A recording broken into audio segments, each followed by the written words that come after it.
It's the search for answers that has brought us here together today. My name is Eric Worre, and for almost 30 years I've been an entrepreneur, struggling at times, but ultimately succeeding. As a best-selling author, speaker, and business owner, I've spent my entire career helping millions of people around the world to become entrepreneurs. And I believe strongly that there is, in fact, a better way when it comes to how we make a living. The career landscape has changed dramatically, and many are still working in a model that is completely out of date. What worked for previous generations isn't working as well for people today.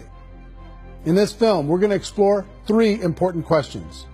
First, what's really going on in our working world today?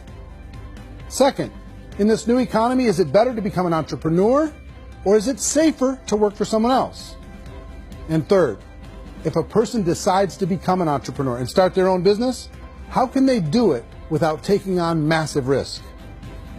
To help in this journey, I've brought together some of the greatest experts and thought leaders in the field of entrepreneurship to share the real facts with you. My intention is to give you new information that will allow you to make choices that are not limited by an old, outdated model. Let's start by understanding what's going on in our working world today.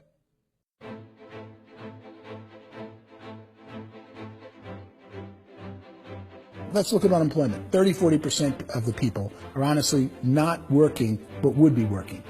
What our government does is if you haven't found a job in 6 months, we don't call you unemployed. We pretend you dropped out of the labor force. I've often said that unemployment, particularly structural unemployment, that's unemployment due to technological changes, is the first sign of economic growth. Think of it, 10 people live on an island. They go out every day and fish. One day, new technology shows up. A missionary brings them a net. Now, using the net, one pilots the boat, one throws the net. 2 fishermen can do all the work 10 used to. That's a 500% increase in productivity, 2 doing the work of 10, in one day. You don't have to learn a lot to learn how to throw a net instead of throw a fishing line. The island's got a big problem, 80% unemployment. But the island still has all the wealth of the fish because the 2 people produce as much fish as 10 did.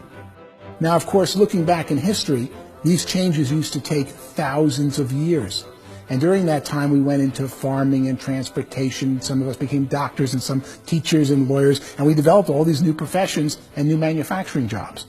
Today, these changes are occurring literally in one day when a new technological advance occurs, and we don't have the social structures to deal with it or to retrain the unemployed people. So one of the things that I think is interesting as I travel across the country and really travel around the world is the way that we work and the way we get paid for work is changing pretty dramatically.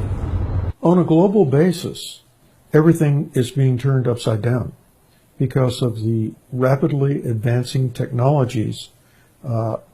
They are eliminating many jobs, and we have been left with many people not prepared for the jobs that exist. A lot of demand in public companies was to squeeze out all the fat and to get just as much margin as we possibly could, and fat equals humans. So this idea of job security in information age is so obsolete, but it's still taught inside our school system, and that's where the problem starts. There's no financial education in the school system, and people are still trained to be employees to work for that paycheck. This is a chart on the middle class. What's happening in the middle class, those that went to school, their incomes have been coming down for years. And parents still say to their kids, go to school, get a job. Now what happens to all those middle class people who are dropping off the ends of the chart? Well, they become what's called working poor. And this is what happens to working poor. But they say poverty is ending. Well, poverty may be ending, but working poverty is going up. And this is food stamp usage. So food stamp usage in America is going through the roof right now, because people cannot earn what they call a living wage. Most people have experienced financial pressures that I think are probably greater than they have been in the past. If you're not working for yourself, then it's going to be a pretty hard road for a lot of people. Today, if you're going to control your future, the 40-40 plan is gone, where you can graduate from college and get a job and work for 40 hours a week for 40 years. That day is gone. So some of these charts actually tell you what's going on.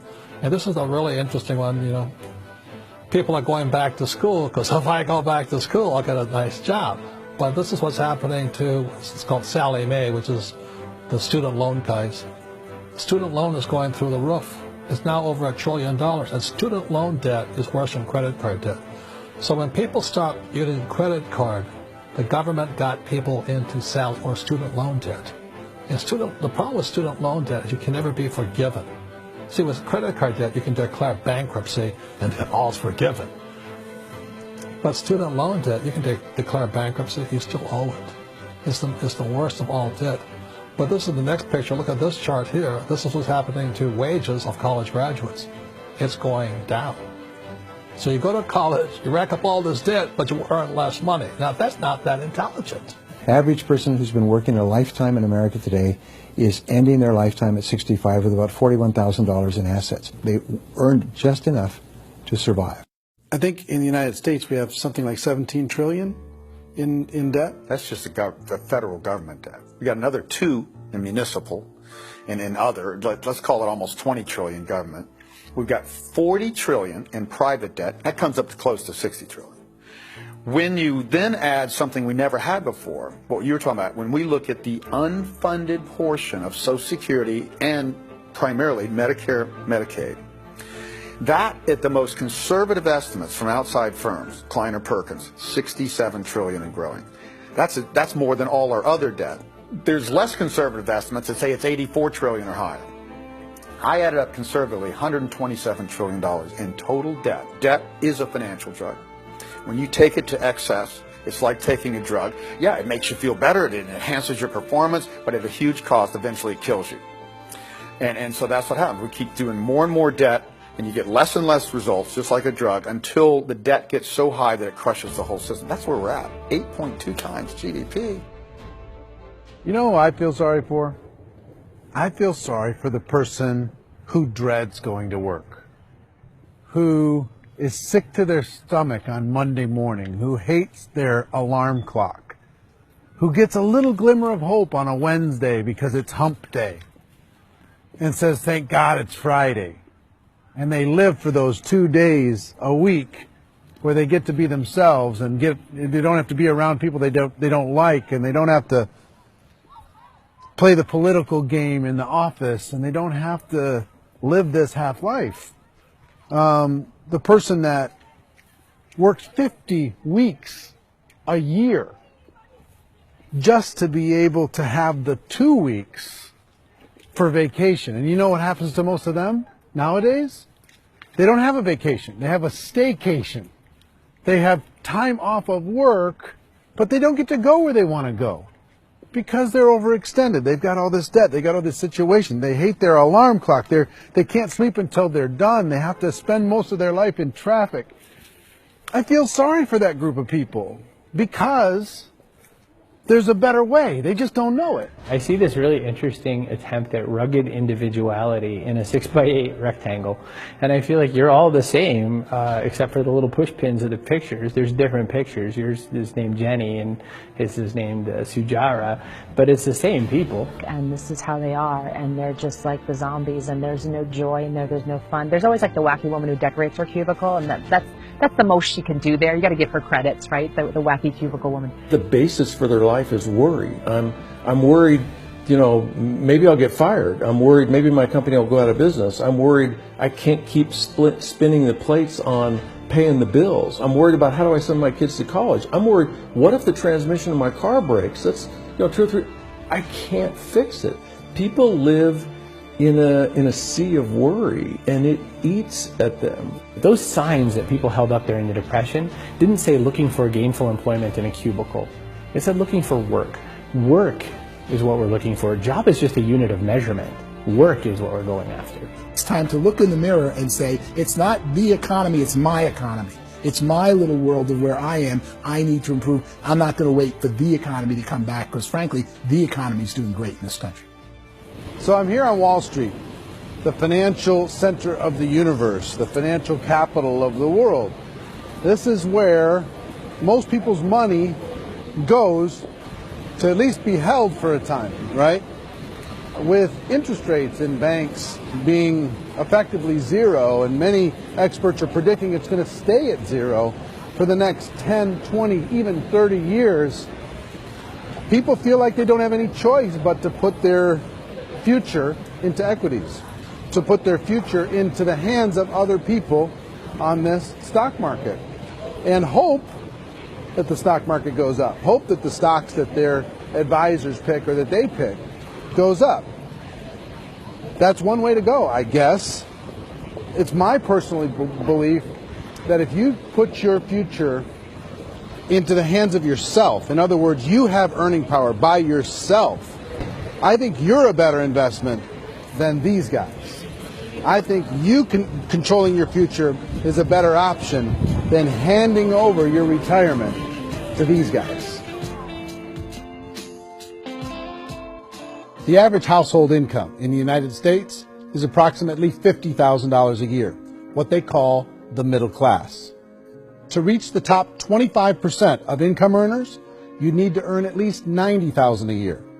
To reach the top 10% would be a household income of $140,000, the top 5%, $190,000, and to be in the top 1%, you'd need a combined household income of at least $380,000 a year. So here's the question. What do you think would give you the best chance to move up and get to the top 10%, the top 5%, the top 1% or beyond? In my opinion, and in the opinion of many, many experts, the answer is to become an entrepreneur, to become your own boss. I think you have to be a business owner. I can't, the only time I ever say to someone it'd be great to be an employee is when they've already told me they've surrendered. I only tell people who are wounded spiritually that they should be an employee. And it's that feeling that you get when you pick up the backpack off the little Cub Scout and say, "Don't worry, little guy, we'll get you back to the camp."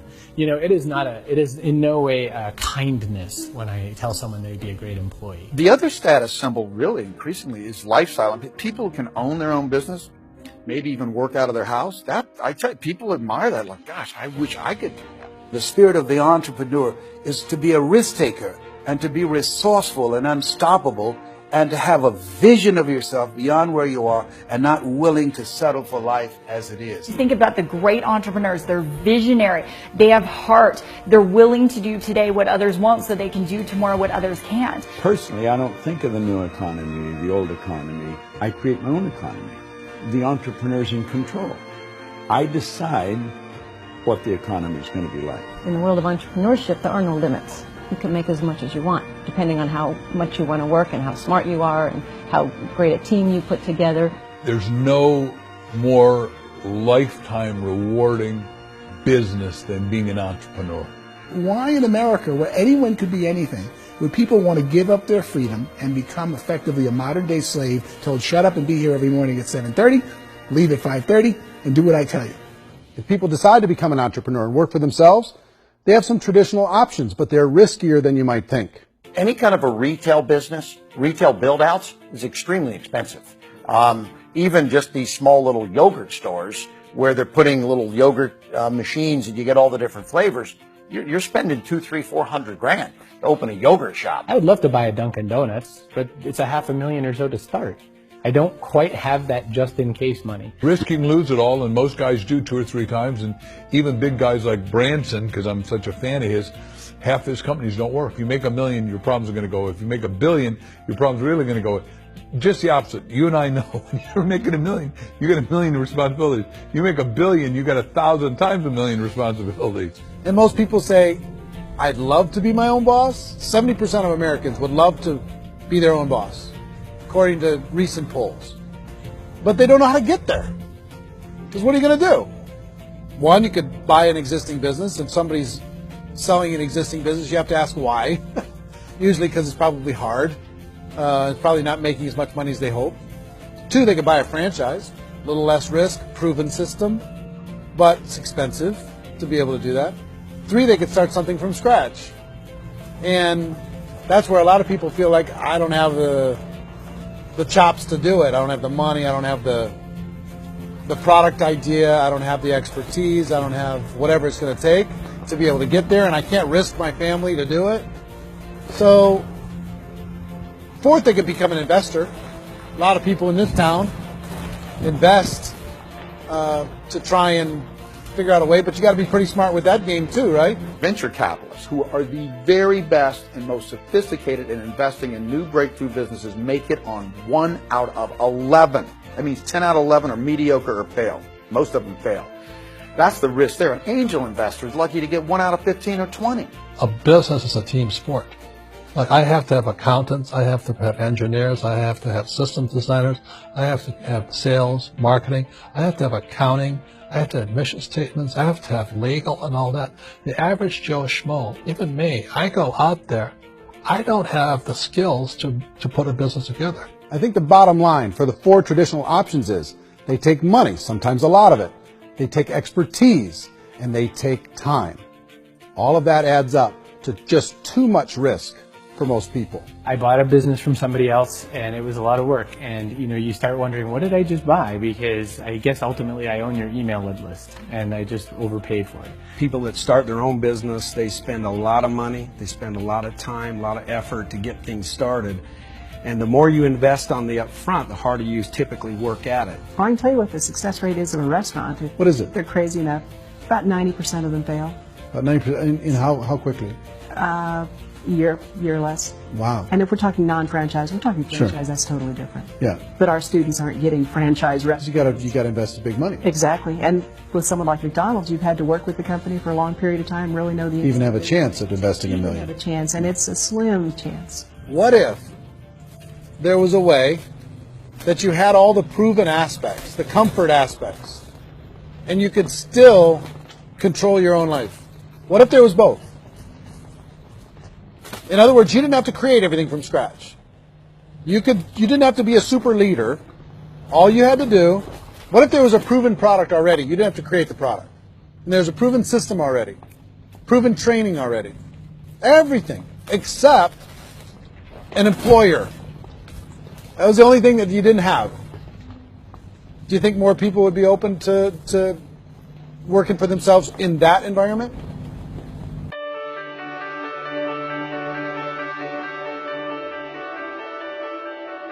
In our search for a better way to make a living, we've come to the conclusion that becoming an entrepreneur is actually safer than being an employee. And through our look at the entrepreneurial options, one particular path kept coming up from expert after expert. And I think most people will find it surprising because it's certainly a non-traditional business model. That model is for people to start their own business and become an entrepreneur through the creation of a network marketing business. Some people call it direct selling because the product is being sold directly from the manufacturer to the end consumer, cutting out the middlemen. Other people call it multi-level marketing, or MLM, because there are multiple levels of commissions paid. The most common term today is network marketing, because network marketing best describes using a large group of independent distributors, independent entrepreneurs, to move a product or service more efficiently. So my friend here, Donald Trump, and I, we always write about the network marketing industry. And the reason we support the network marketing industry is because it really is a business school for entrepreneurs. Because most people come out of school looking for a paycheck. Oh, that's terrible. I went to network marketing like that. I think if it didn't exist, we should invent it. It is that good. I think direct selling is a great way to do business today. It's very easy to get into that industry, and you can be self-employed, be, in effect, an entrepreneur. When we see multi-billionaires adding network marketing companies to their portfolio of companies, that would be a clue. When we see people who are very famous authors and very famous business people endorsing the industry, that would be a clue. These network marketing companies aren't $50 million companies. They're billions and billions of dollars. They lead the stock market. They're major companies. When we're going to get it? You know, and you're going to school to work for a paycheck. But if you want to be rich, be an entrepreneur. And network marketing gives you the spirit to be an entrepreneur. A traditional company will spend up to 50% of their total revenue on marketing. Network marketing companies use a different approach. Instead of having all that extensive marketing expense, they utilize a network of independent distributors to do the marketing for them. Now, why do they do this? First, because word-of-mouth advertising is so much more effective today than traditional media advertising. Second, some products need to be explained or demonstrated and an independent salesperson can do that more effectively than an ad campaign. Third, it's completely efficient. The company only pays for the marketing of their product if a sale happens and not before. Imagine if Amazon allowed you to become an independent distributor and paid out 40% of its revenue to that distributor group. All you had to do as a distributor was recommend a product, and if a person bought it on Amazon, Amazon would take care of all the logistics, and you'd get paid for bringing the customer. Now imagine you got paid for every purchase that customer made for the rest of their lives. Well, Amazon doesn't offer this option, but network marketing companies do. 85% of all buying decisions in our society are made as a result of word of mouth or reputation. We're recommending things to each other all the time. You know, who's your dentist? Who's your doctor? Who's your lawyer? What detergent, are you using? What legal system are you using? What product are you using? We're talking to each other about the things that we love anyway. When you go into a big box retailer, you're lucky if the clerk looks you in the eye, much less gives you any detailed or accurate information about what you're purchasing. So of course, this personal information, this education coming from a friend, a neighbor, a relative, or even a stranger, but one who has experience with the product is extraordinarily valuable. As a matter of fact, network marketing can educate consumers probably better than any other form of marketing. It certainly can do better than advertising, because advertising usually has a certain hype to it, and you can only get limited information. So, network marketing trumps advertising. If you were a typical sales company and you wanted to sell $1 million a month worth of product, you might go find 100 superstar salespeople. The quota would be $10,000 a month. So network marketing as a distribution system just flips the numbers.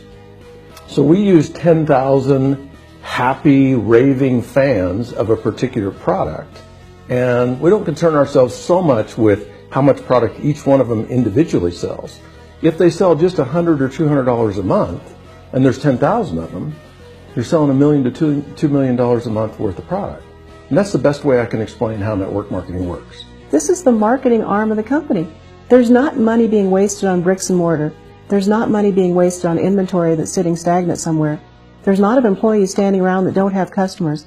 These are people that are going to connect with customers. These companies allow people to become independent distributors for extremely low cost and with no minimum time or sales quota.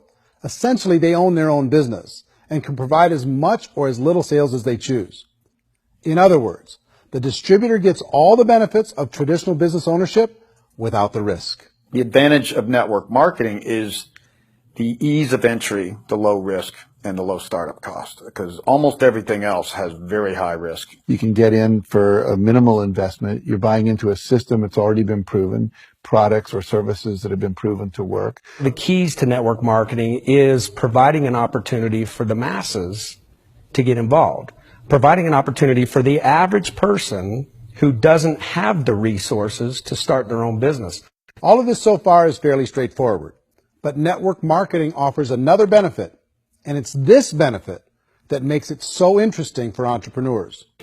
Network marketing allows a distributor to build their own network of other distributors and then compensates them on the sales created by that entire group. Direct selling is, at its base, very simple. It's the sale of a product or service to an individual on a face-to-face, one-on-one basis, just the way we're talking right now.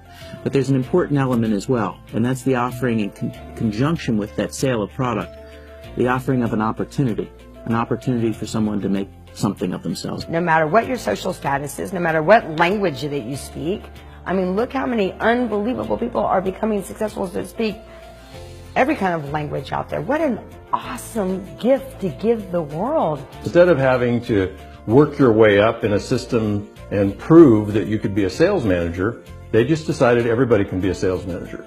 Everybody gets to build a sales team from day one. And so what that brought into the system of growth as a direct selling company is the concept of compounding or geometric progression. Because now you can actually grow a sales force very quickly because everybody is enrolling people in their own sales force. People who are like, well, this is weird, I'm building a sales team. Well, what do you think you do at a regular company? How do you think a regular company works? Network marketing is the only industry that doesn't say your past determines your future. looks at your past and says, okay, now what can we train you to do so you can have a great future? Every other employer out there wants to exploit you for what you already know, not teach you something new. Network marketing has the potential to save the United States and the world because it's going to teach people not to be employees, but to be entrepreneurs.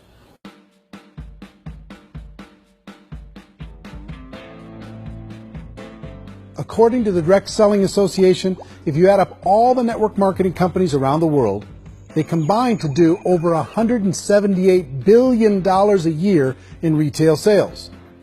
To give you an idea of how big that really is, the NFL, the National Football League, does approximately $9 billion a year.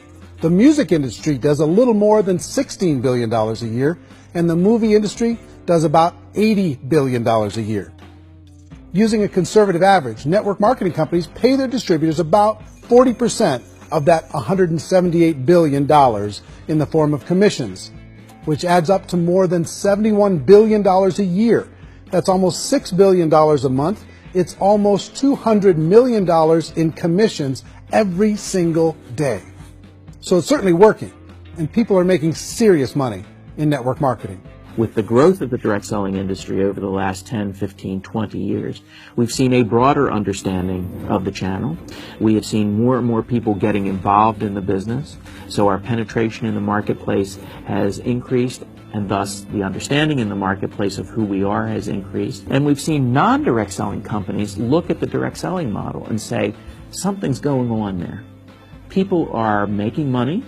Companies are being profitable, individuals are being motivated, product is being delivered to market. Maybe we should explore this. Some people think only the people at the top make money. Well, let's take a look at that as well. In the network marketing profession, there are roughly 500 people in the world who earn over $1 million a year.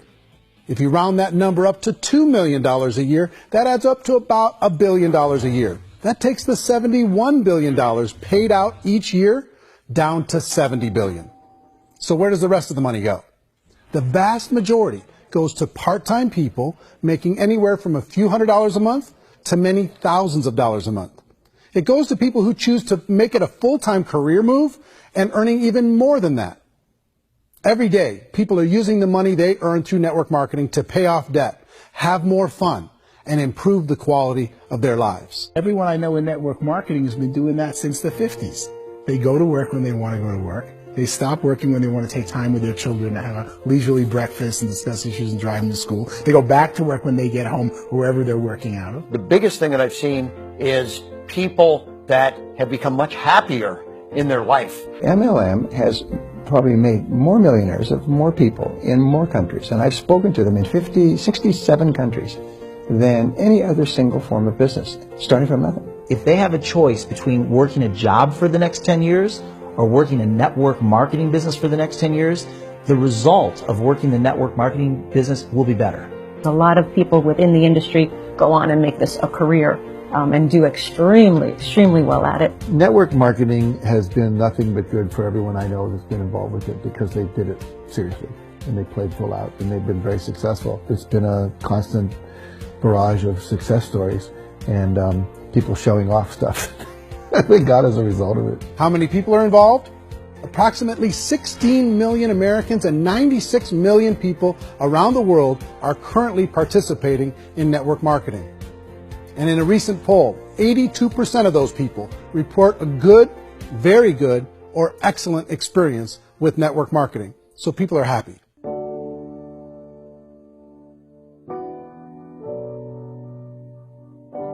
So I've taken a look at the network marketing profession and really tried to understand why so many people are confused as to the validity of this as a business. One is this pyramid shape.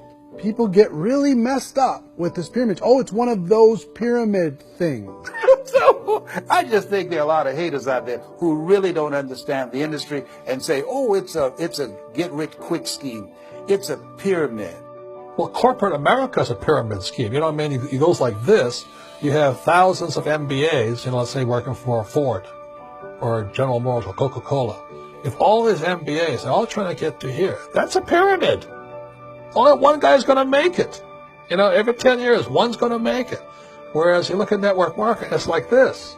So you're here, and your job is to develop other CEOs coming up behind you. So it's an inverse pyramid. In network marketing, it's a very simple concept. If you sell product, you get paid. It is paid based on production. There is no first mover's advantage. There is no investment component where the more somebody spends, the more they're entitled to make. So the two are polar opposites of each other. It doesn't matter what shape the company is or the compensation plan is shaped, whether it's a circle or a pyramid or a triangle or a trapezoid, it doesn't matter. If compensation is coming primarily from recruitment, then you've got a problem.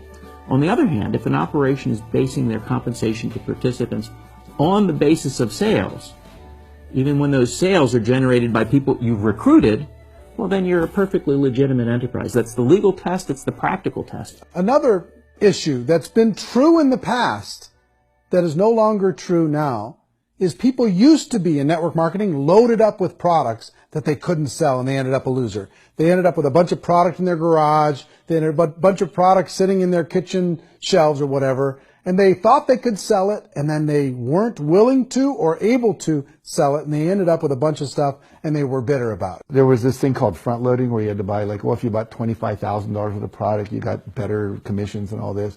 Today, it's almost all done by computer. It's direct mail, comes from a warehouse somewhere else. You don't have to have all this inventory. You don't have to stock up. It's a paperless world now. You know, most of it's done online. You have a back office. It really works. And I mean, the technology has changed everything.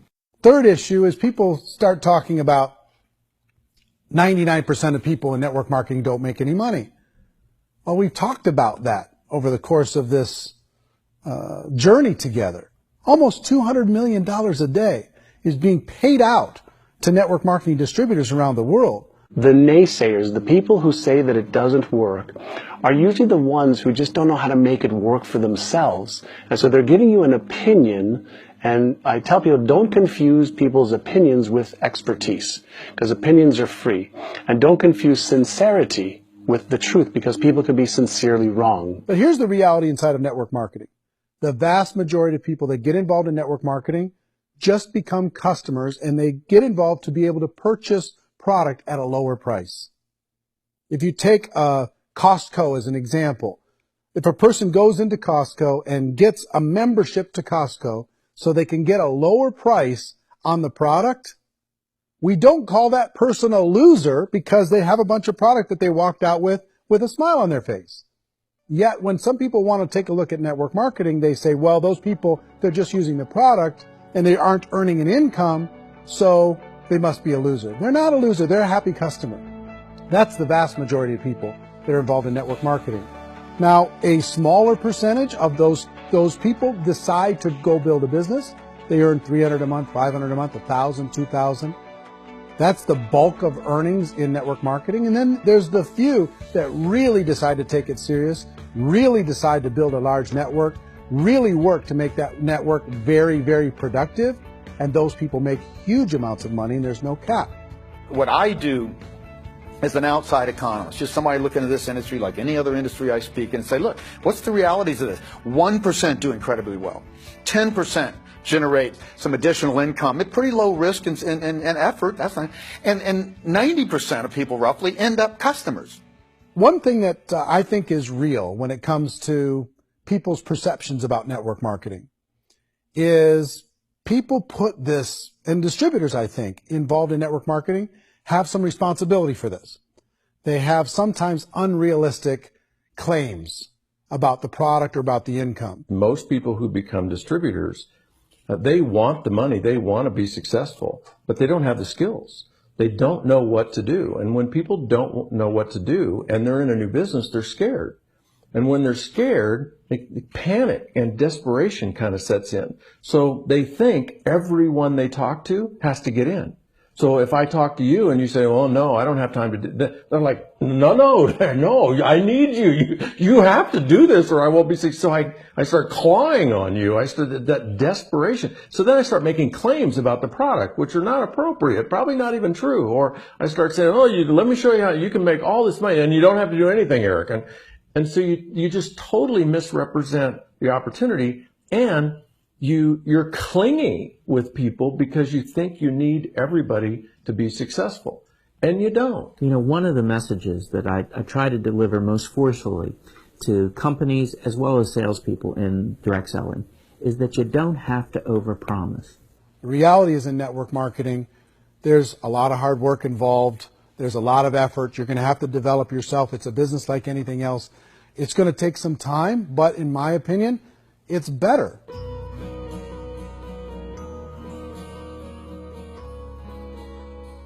It's light years better for people starting today than it was even 5 years ago. I think it's more widely accepted now, and people understand it is a business. It is being an entrepreneur. It is being a business owner. Our belief system is based upon our evaluation of something, and frequently if we reevaluate a situation, our belief about that situation will change. The industry has changed and it's grown up. It's totally transformed. You've got young people today that have grown up with social media, and they understand networks. They understand how people are connected through technology, and they understand how money flows through those networks.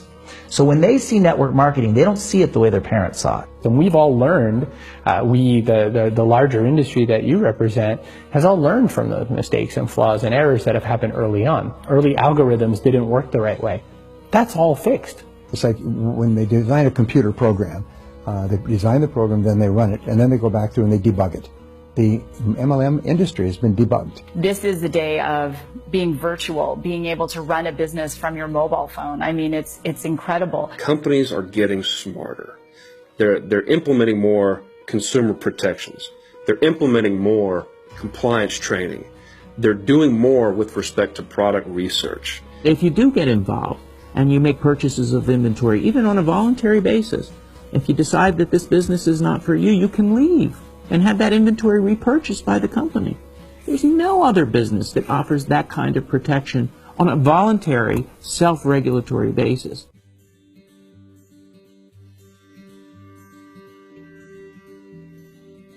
If you decide to look further into a network marketing business in order to generate more cash flow for your family, I would recommend reviewing the following 4 elements. First is the product or service. And on the product or service, I would ask 5 important questions. 1, do you like it? Is it something you would feel comfortable sharing with others? 2, is there a recognized need in the marketplace? It's hard to create a need if one isn't naturally there. 3rd, does the product meet that need? Does it solve a legitimate problem for consumers? And 4th, is it priced to sell? Can it compete in the marketplace? And 5th, is it priced for profit? Is there enough margin for the company and the distributor to be able to generate income for the long term? If you can answer the questions on the product to your satisfaction, the next element to consider is the company itself. Is it well run? Do you believe in the founders or the management team? Do you feel they have what it takes to go all the way? See, it doesn't matter how good the product is if the management can't take care of the company. Good management can change with the times. They can handle adversity. They can make good decisions. Make sure you choose a company that can serve you for a long time. The 3rd element to consider is the compensation plan. And with that, there are 3 important things to look at. First, a brand new person needs to be able to generate some money fairly quickly. It may be an obvious reason, but you can probably imagine the ripple effect of a distributor getting involved and having even a small victory fast. That can only help with the overall success of the organization. Second, a person should be able to develop a moderate part-time income in a reasonable period of time. As they develop their network and as their sales grow, they should be able to enjoy more benefits. And third, for the people who are really serious, for those who decide to really go pro in the network marketing profession, there should be the possibility to make a serious full-time income if they work hard and are committed to developing their skills. If you're comfortable with the product, the company, and the compensation plan, the last thing you should look at is the support that will be made available to you. Does the company have a website? Does it have a solid online reporting tool? Do they have comprehensive training available? Do they host events to help you build your business? If you decide to do this, what kind of a support system can you plug into?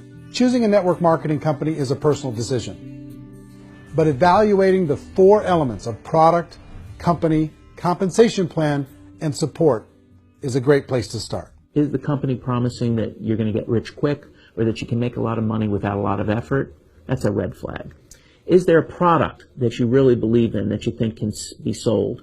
Or are you being told by salespeople or the person who's trying to recruit you or by the company itself that don't worry about the product, all you have to do is recruit other people into the business? Red flag, warning sign. If you're hearing that, take a second or even a third look. Get to know the customers, the products, the business, have some success, and see where the opportunities might take you to move up in the organization. You want to find out how concerned are they about my education, my training, and my development? Is there a space for me to grow? Most important question.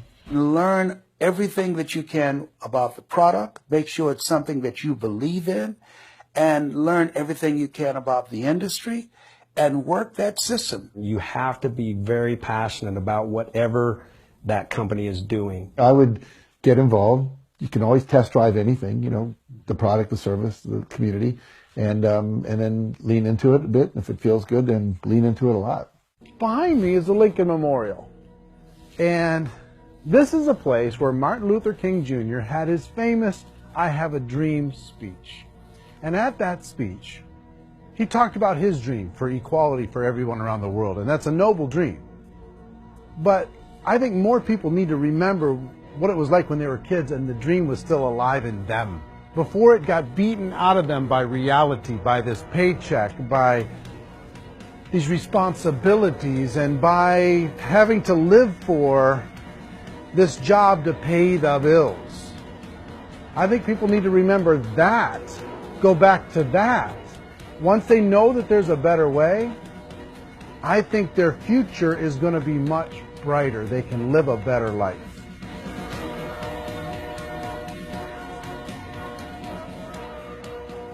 So if you're considering getting involved in a network marketing company, let me offer you just a few pieces of advice. First, network marketing isn't perfect. It's emotional, it's challenging. Like any entrepreneurial venture, it can have its up days and its down days. But if you have an entrepreneurial bone in your body, it's just better. Second, if you're going to do it, decide to be professional. Decide to go pro. It's better to do that than just be this amateur sticking your toe in the water. Third, as any professional, you're going to have to learn some new skills. And I promise you, inside of the network marketing profession, they're not too difficult to learn. Fourth, like anything worthwhile, it's going to take some time. Don't expect that you're going to get to the finish line right out of the gate. And fifth, it's worth it. It's worth it to be able to take charge of your life again. It's worth it to be able to control your own financial situation. It's worth it for the people you're going to be able to spend time with. It's worth it for the things you're going to be able to see and the experiences you're going to be able to experience. It's worth it for the causes you're going to be able to contribute to, the lives you're going to be able to touch, the customers you're going to be able to help, the friendships you're going to be able to develop. I promise you, it's worth it. Remember, most people are searching for answers just like you are. But I do have to tell you the catch to network marketing. If there is a catch, if you want to understand this from an emotional point of view, people say, well, it sounds too good to be true. It's not. It's hard work. But here's the catch. Most people still don't understand it. So you're going to have to endure the loss of social esteem from ignorant people. The uneducated will think less of you. Now, if you can handle that, you're on your way. If that's going to destroy you, you know what? Entrepreneurship in general probably isn't in your future. If you can face that catch, you can become unstoppable. I want everyone to really contemplate this if they're not in network marketing. You're in a job, you probably have a mortgage, you have rent, you have debt, whatever's going on. You're in a prison. You work just hard enough to keep them from firing you, and they pay you just enough to keep you from quitting. Come on! I've been there, done that, and bought that t-shirt. In network marketing, if you run into failure, it's really just a homework lesson for yourself. There's no one to blame. You really have no excuse not to be successful. You just don't. People don't want to hear that, but there's so much available to you. If you want to be a good network marketer, be a student to the people above you, be a fellow traveler to the people on the same level, and be a teacher to those below, and know when it's appropriate to do which. People who are not afraid of asking people to buy things or not afraid of persuading people with the chance they may say no. These people own the future. Nothing happens until something moves. So you got to go move, you got to go do something, or nothing's going to change in your life. In the beginning, you're going to do a lot of things that you don't get paid for. But as you go down the road, you get paid for a lot of things that you don't do. And your job is to rehabilitate the spirit, the entrepreneur spirit in all of us. You give it back. Either give it a strong yes or a strong no, but no wishy-washy, dilly-dally stuff in the middle. There's dreams and there are nightmares, but I believe that the biggest nightmare of all is when you don't pursue your dream. You're going to see some monumental growth in this profession. It's an exciting, exciting time to be involved with the network marketing profession. The next 10 years, I see just exponential growth. When that tipping point comes, it's not a matter of asking somebody, have you ever heard about network marketing? You're really asking them, which company are you building your wealth in? We are here to fix the world, to improve relationships with other people, to improve other lives. And the real reward comes as an entrepreneur at any level from teaching somebody something and watching them soar. There is no greater reward.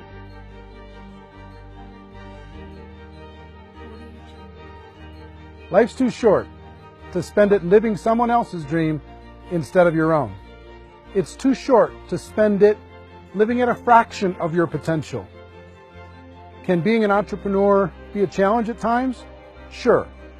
But here's what you get in exchange. It can be yours. Something that you built, something that you created, something that you made happen. This balloon represents your dream.